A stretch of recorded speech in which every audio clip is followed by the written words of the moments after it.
So, before we start, I do want to say that the Ukraine business was a problem that Trump definitely inherited. However, he did not make things better by boldly claiming that he could end it as quickly as he could after shortly entering office. That and he botched the deals with negotiations after he had initiated them. But we'll get into that a little later. A lot of people are dying, and it should end. And I don't know. We get a lot of bullshit thrown at us by Putin. For you want to know the truth, he's very nice all the time, but it turns out to be.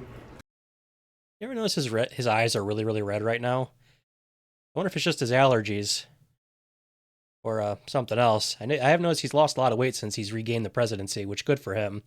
I'm going to choose to believe that his eyes are so red due to either allergies or he's weeping for the people of Ukraine.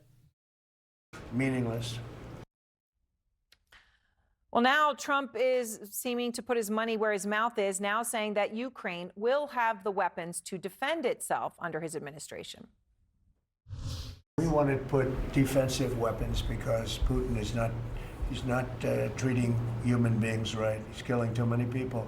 So we're sending some defensive weapons to Ukraine, and I've approved that.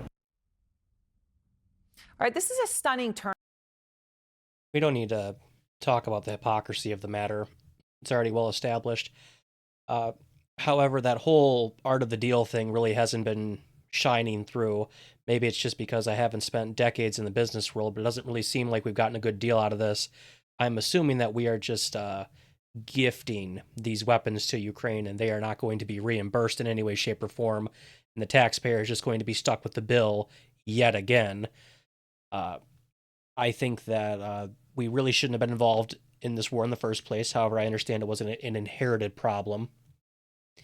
But regardless, I think that this is something where we should have just ripped the band-aid off and said either you guys are going to start compensating us for what we have been helping you with, or we're just going to pull out completely and you guys are going to have to figure this out yourselves, which is a bit cold and heartless, but when you are the president of the United States, your job is not to defend Ukraine or Israel or any other country in the world.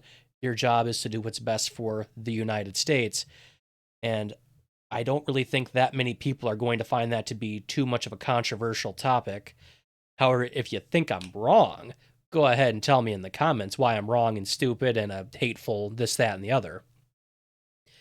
I do think, though, that if Ukraine wasn't able to compensate financially for this, I think what Trump was offering with that rare mineral deal could have been fleshed out further upon if he had done it right. Because from what Zelensky was saying before, Putin has broke countless other agreements of ceasefire and peace before, which is fair. So some kind of assurance that Ukraine would have been safe even after Trump had left office definitely would have went a long way. And I think that that would have been a reasonable thing to offer, especially because you could justify it financially to the citizens.